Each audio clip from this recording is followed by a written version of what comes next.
Prank na natin si Ijo. 그 옷 입고 나갈 거야.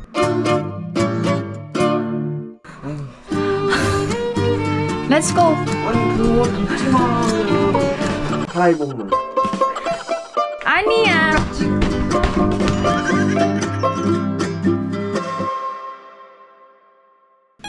Annyeong! Hi everyone! Welcome back to my channel. This is Pinay Mama, South Korea. Wait lang. Ayusin ko lang yung camera ko. Anyway, biglaan ko lang naisip tong prank na to kay Ijun. Dadalawa lang kami kasi sa bahay. Si Ina, meron siyang schedule together with her friends. Si Ijun, game time niya. Tapos ako, kakaligo ko lang. Naisip ko kasi na i-prank si Ijun yung wearing something sexy. Niyayaya ko kasi siyang bumili ng pencil case nila ng ate niya. Nag-okay siya, pero ang isusuot ko is yung something revealing. Alam niyo naman si Ijun, actually hindi lang si Ijun, yung buong family ko, may pagka-conservative and ayaw nila na nagpapakita ako ng skin. Kahit magsuot ako ng short dress, skirt, tumataas na yung kilay ng family ko. So, today, naisipan ko lang na i-prank si Ijun. Meron kasi akong biniling bagong dress sa H&M. Mamaya, ipapakita ko sa inyo. Mag-prepare lang ako. Nag-start na ako mag-ayos. Bigla ko lang naisip tong prank na to. I-check niyo yung magiging reaction ni Ijun. Natatawa kasi ako sa anak kong yun. Alam niyo ba si Ijun talaga yung source ng joy namin dito sa bahay. Kasi yung mga gestures niya, wala lang, nakakatuwa lang. Si Ina kasi, medyo seryoso eh. Ang hirap niyang itis, baka ma-bad trip. Si Ijun, pag nababad trip, nakakatuwa. Anyway, mag-aayos lang ako para medyo makatotohanan ng ating prank. Check natin magiging reaction ni Ijun. Sasama ba siya sa akin bumili ng pencil case na revealing ang suot ko? Or pagpapalitin niya ako ng damit? Prank ko lang ang aking tukimuk. Kila is life. Prepare tayo to, netizens. Ako kahit nasa bahay, I always make sure na nag-aayos ako. Kasi alam niyo, pinagdaanan ko din yun, yung mukhang losyang-losyang. Yung nakalimutan na yung sarili, kakaasikaso sa mga anak. Totoo to, netizens. Tapos, parang may isang araw na tinignan ko yung reflection ko sa salamin and naiyak ako. Tapos tinanong ko yung sarili ko, ano bang ginagawa ko sa sarili ko? Bakit hinayaan kong maging ganun yung itsura ko, malosyang ako, makakonsume lang ako ng pagiging ina, may bahay, ganun.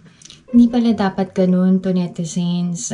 Kasi kapag nagkapamilya ka, lalong-lalo na kapag nagkaanak ka, dapat unahin mong alagaan yung sarili mo, unahin mong mahalin yung sarili mo, para yung pag-aalaga mo sa sarili mo, the same way, yung maibibigay mong pag-aalaga at pagmamahal sa anak mo, sa asawa mo, sa buong pamilya nyo, ganun.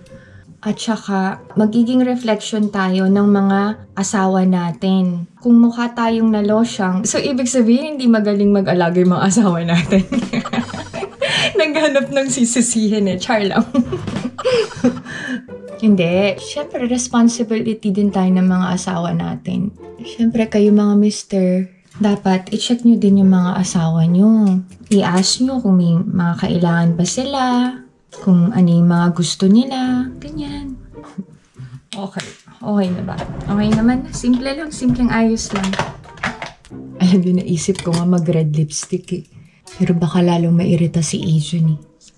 Kapag nga may sinasabi si Ijun sa mga damit ko, alam nyo, sinasagot ko siya, naku, kapag nagka-girlfriend ka, tapos maiksing damit ha, at wala kang sinabi, lagot ka talaga sa akin. Prank na may get ready with me. Ginamit ko na yung binili sa akin ni Alex na lipstick, yung Dior Addict 536. Ito yan, Lucky. Masyado nga lang pink, parang di bagay sa akin. Moist eh. Bagay ba? Parang masyadong pink na. Okay na yun. Ito yung ginagamit ko na makeup setting spray.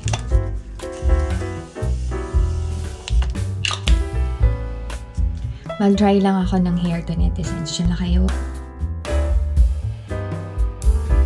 Oh, diba? Okay na yung hair ko.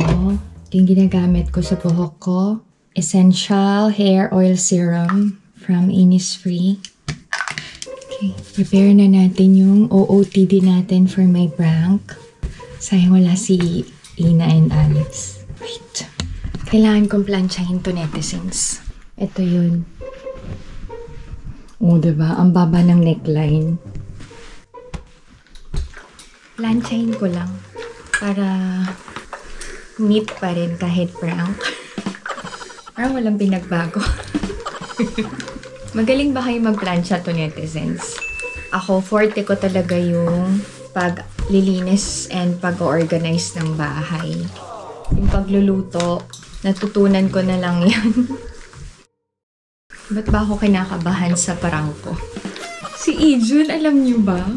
Sobrang memorize niya yung PI. Ay nako, nagsisisi tuloy ako na tinuruan ko siyang mag-PI. Okay na to. Done. Suot na natin to netizens. Baka pagalitan ako ni Ijun. Kinakabahan ako. Wait.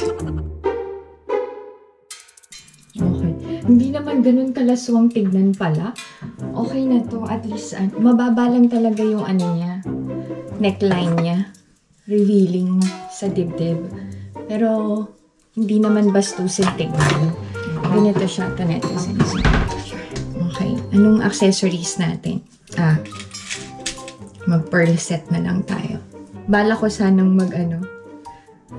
malalaking hikaw. Kaya lang, baka magalit na si Ijun. Actually, nung binili ko to, nagandahan ako kasi parang sakto lang yung pagka-sexy ng damit.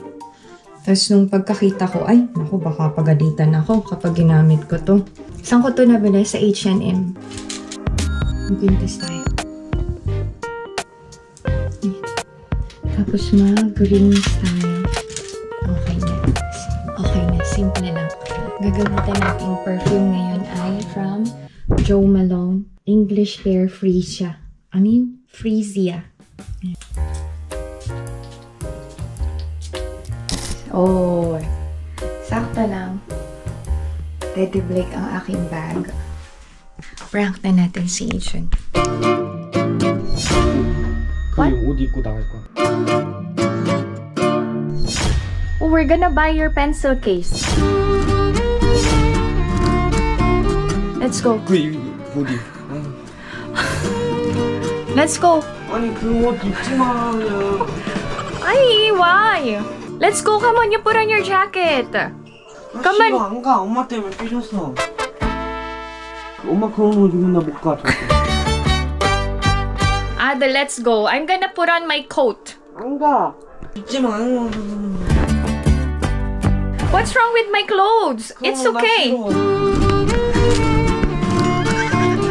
Let's go now. Come on, we're gonna buy your pencil case. Let's buy now. Come on, I'm already prepared. 하이복만. Magpalit daw ako. Why? 짝해. 안 가. Let's go.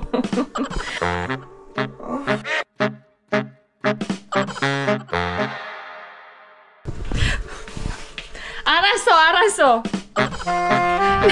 Nainis na. Ayaw niya talaga yung mga ganitong damit. Sasabihin ko na lang prank. Umiyak na tuloy. 아니야. 아니, 장난이야. pranki야, 아들. It's a prank.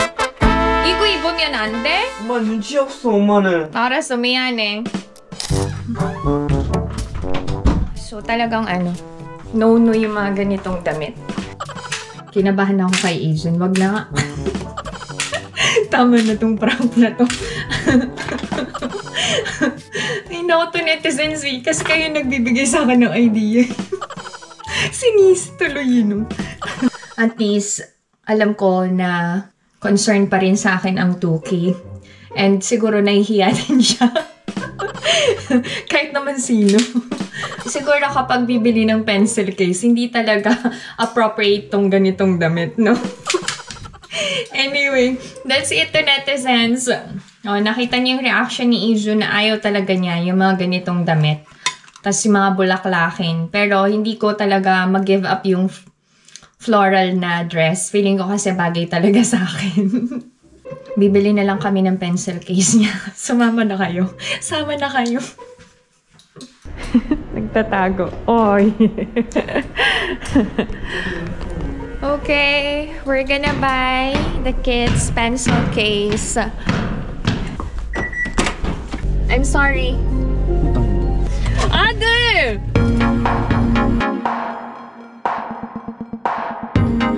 Mom's gonna show you my driving skill. Stop it! Nasa looban yung ano eh, bilihan. Ganda ng weather today. Medyo warm.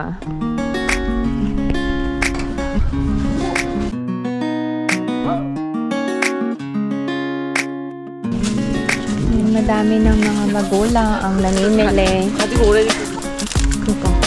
Nono nito? Buy din ako for Ina.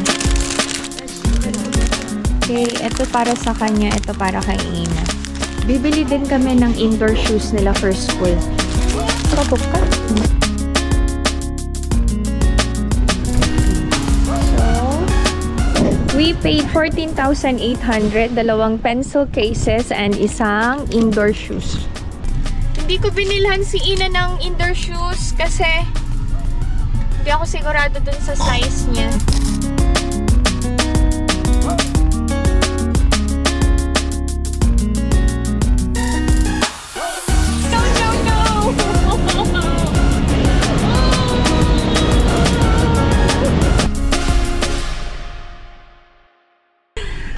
Alright, that's it. This is my video for today. I hope that you enjoyed watching. And if you're new to my channel, please consider subscribing, like, and share. Bye-bye, everyone!